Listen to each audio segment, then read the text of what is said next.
Etong si Sanji at si Oheb that could turn things around for the side of Team Falcons. Pero Ogwen, Okay, that's going to be a big play. Para Immortality dito kay down! Ogwen and kay Few tanggal si Carl Easy. Pero may immortality pa rin naman. What a jump in para dito kay Holy JP God! putting himself onto the line. Matatanggal niya pa yung dati niyang idolo. Idolo ng mga kids is down. At yung iba mga members dito, or featuring the Sansa duo targeting the base of ng lead. Napakaganda ng kanilang pwesto ngayon for a potential pincer maneuver. Pero tamang-tama lang ang pwesto ng TLPH dito. Safe ang kanilang pag-disperse at makakalipad din ata si Sanji pabalik sa kanilang mga tore. Nice setup mula sa parehas na kupunan. ganda rin ang hawak ni JP doon sa other side ng RMB.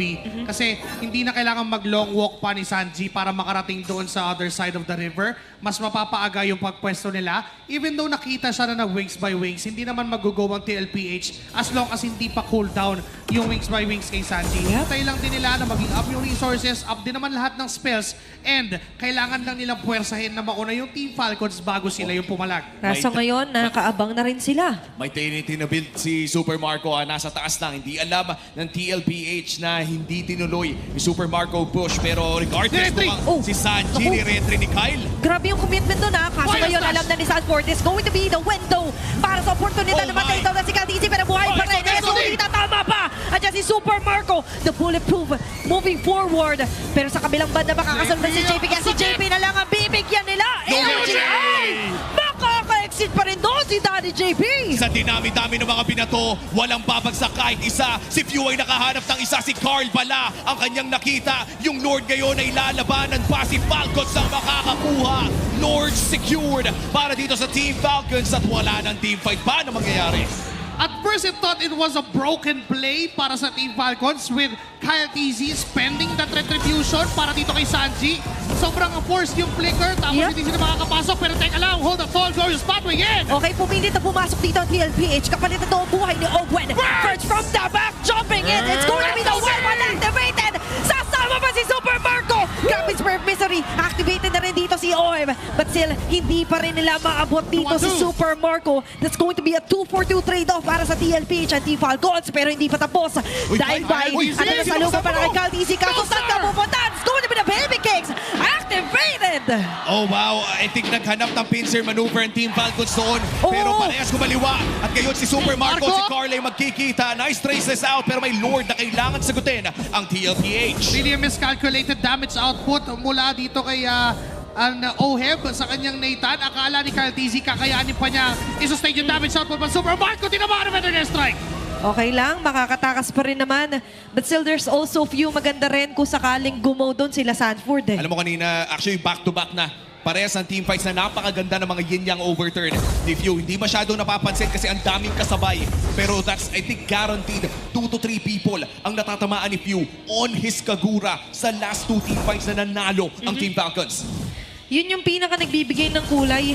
And as much as we could see rin, hirap din ang TLPH to chase him down. Laking bagay ngayon, yung mobility onto the map. Easy clear dito para sa Team Falcons. Laking resource nung glorious pathway mula kay Ogwen.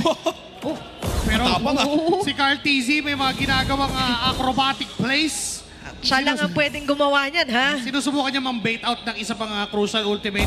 It could be the first ultimate. Yep. But Kyle TZ goes in. Okay, sinalubong agad doon ni JP. Stopping by. Nandun yung stop Ano, over previous muna. fighter? Pero yung previous fighter ay na-activate na Ano, dito para kay Stash? First. Kaya alam nila na SOD! kung sakali ba pwede na bigyan. Pero si Super Marco makakapasok rin with a free hit. Pero not for long kasi mga corners na ni Carl Kizzy. It's going to be a shutdown kill. Carl Kizzy! Katormo sa Guardian. AK para kala Carl Kizzy. Si Carl Kizzy nila matita na ngayon. Isa! At tatatanggal pa nila Carl Kizzy with a triple kill.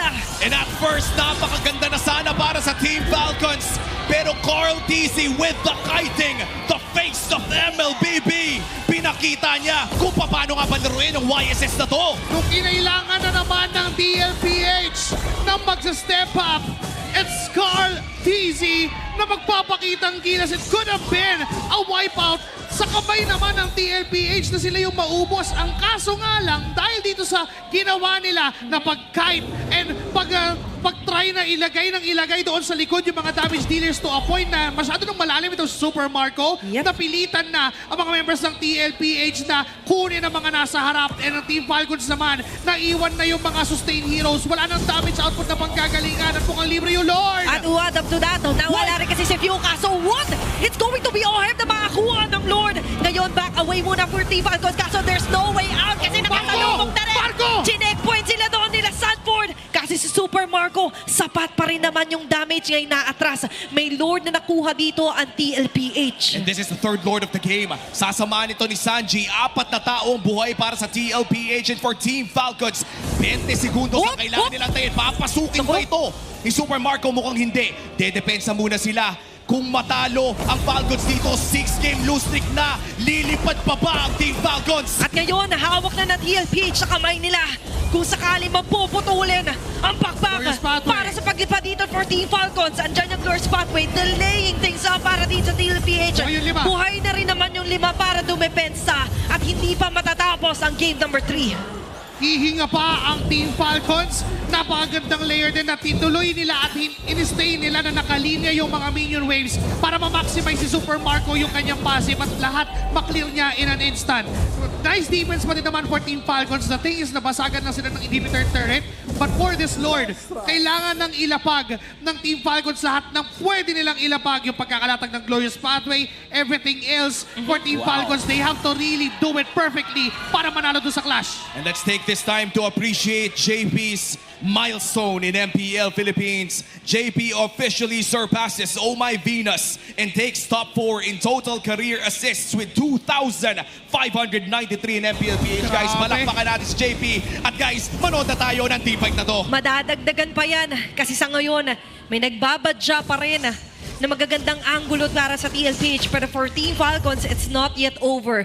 As we mentioned, maganda pa rin naman yung trajectory, yung angulo na nakukuha nila Super Marco. And even yung nagkataon lang kanina na after the burst, natanggal din siya agad. Tsaka grabe yung kiting ni Carl Tizzy dun. Oo. Alam mo yung parang kapag in-explain mo kung paano gumagana si YSS sa isang bata, ganun yung ipapakita mong video. Alika, panoorin mo to. Ganito lang. But this time, pwepwersa yata ang TMPH ng move. Okay, that's a huge mark na ginawa and flicker naman Nexus sila onto Fugue. Too much information dito. Wala ring flicker si Sanji, by the way. Wow, 2 flicker ang na-expend doon. Pero I think naka-pull yourself together at dito si Few. Mas mababa ang cooldown ng kanyang flicker kahit sabay nilang binato ito. At saktong-sakto, no, paglabas ng ating susunod na Lord, this is still not an evolved Lord. Pero sa pagsilip natin sa ating in-game equipment natin ng Infinix Joshi Cakes, ano ba yung pinaka pwede nating pansinin dito? Lamang naman itong si OHEB sa when it comes to the gold and even yung items, pero lock item na rin naman ito si Super Marco. So nakadepende na to sa kung paano po protektahan ng mga sustain heroes ang kanilang mga hyper carries. For TLPH, nandyan itong si JP at si Sanford. Setup is very vital, but Kyle TZ will go and binunggo ni Sanford! Okay, nagmamadali na sila dito. Yung SOD tatama pero hindi sapat para makuha ng magandang angulo ang Team Falcons for a steal. Ngayon nagmamadali. Kailangan nilang unti-unting umatras para dumepensa. Sobrang bilis mag-lord ng Nathan Pick ng Team Liquid Philippines. Hindi na nakapag-react ang Team Falcons. At ngayon kailangan nila dumepensa na naman mula sa Team Liquid Philippines na lamang ng 7,000. So, isa pa sa pwede gawin ng Team Falcons ay hulihin talaga kung nasaan itong si OHEB. Magandang ikot, magandang Glorious Pathway, magandang latag, and even yung SOD hit from Super Marco. If that would connect, if Super Marco can get his position doon sa backlines para unahin itong si Sanji at si OHEB, that could turn things around for the side of Team Falcons. Pero Ogwen, Okay, that's going to be a big Goal! play. Para Immortality dito kay down! Ogwen and kay Few tanggal si Carl Tizzy. Pero may immortality pa rin naman. What a jump in para dito kay Goal! JP putting himself onto the line. Matanggal niya pa yung dati niyang idolo. Idolo ng mga kids is down. At yung iba mga members dito, or featuring the Suns and Dua targeting the base of Team Falcons. Dalawang pangyayari sa mapa. Pero isa lang ang tinitignan natin pangyayari kung matatapos na ba ito ng TLPH. Super Marco still alive. SOD committed here. Tatama man pero hindi yata yun. Yung Blink, hindi yun yung posisyon na gusto niya. At mukhang makakadepensa pa dito ang Team Falcons. But here comes OHEB. Bumibase na siya. Okay, na-activate na rin dito yung entropy with the final. That is going to be the final clash na kaya para dito